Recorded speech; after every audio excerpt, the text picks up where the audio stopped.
હાલો હાલો હાલો.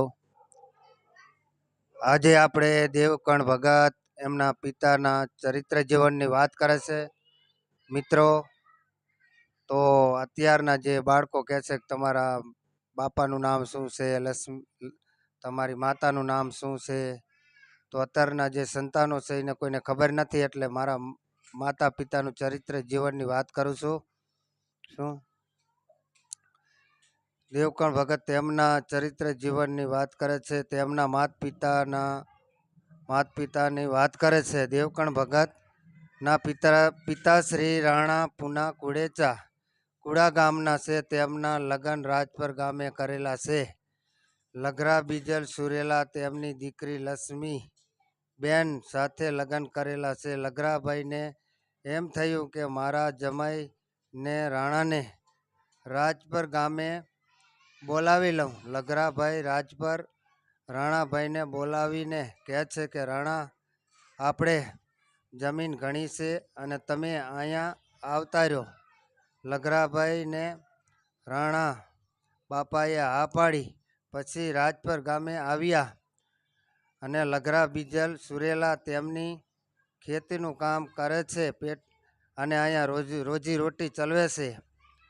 અને રાણા બાપાના લગ્ન કર્યા તેને 10 વર્ષ વીતી ગયા મિત્રો, પણ લક્ષ્મી માને સંતાન નથી, સંતાનનું સુખ નથી. લક્ષ્મી માને સંતાન નથી એટલે વાતચીત કરે છે કે હવે આ લક્ષ્મીને રખાય નહીં. હવે બધા માણસો કહે છે કે લખી નાખ, પણ મારી માતા લક્ષ્મી માના છૂટા છેડાની આપી દેવાની વાતચીત ચાલી રહી છે. માં લક્ષ્મીને બહુ ચિંતા થાય છે. ભગવાન માતાજીનું સ્મરણ કરે છે.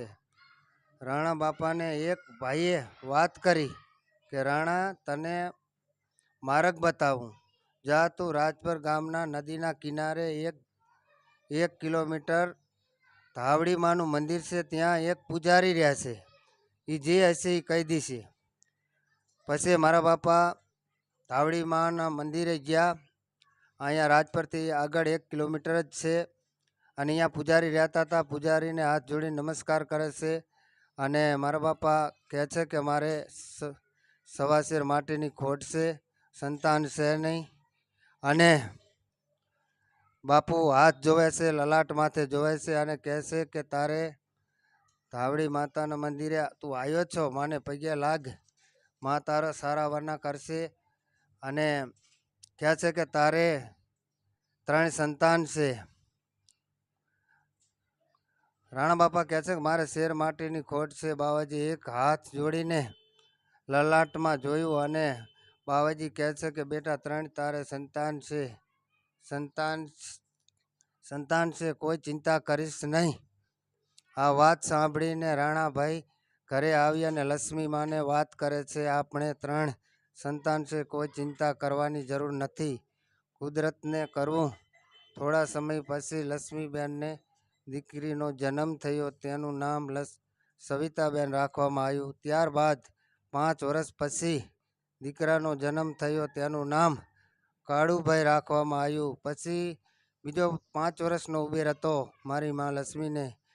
બીજા પછી 5 વર્ષ થયા પછી દીકરાનો જન્મ થયો. 3 સંતાન થયા. ત્રીજાનું નામ દેવકણ રાખવામાં આવ્યું. તો મારા પિતાશ્રી રાણા બાપા છે, મારી બા લક્ષ્મીમાં છે અને મારા પિતા રાણા બાપા કુડા ગામના છે. અને અહીંયા અમે 60 વર્ષથી અહીંયા રહેવી છીએ. અને મામાના મોસાળમાં અમે 50-60 વર્ષથી ઉંમરમાં 50-60 વર્ષથી અહીંયા રાજપર ગામમાં છીએ. અને સુરેલા પરિવારમાં મોટા થયા. અને આ મારા મા બાપનું ચરિત્ર જીવન અહીંથી મેં દેવકણ ભગતે રજૂ કર્યું છે. તો અહીંયા કોઈ અત્યારના બાળકોને ખબર નથી હોતી કે દેવકણ ભગતના માતા શું છે, એમના પિતાશ્રીનું નામ શું છે. એ માટે આ ચરિત્ર જીવન મેં જાહેર કર્યું છે. તો અહીંયા દરેકને સાંભળવા વિનંતી. બોલો બાપા સીતારામની જય.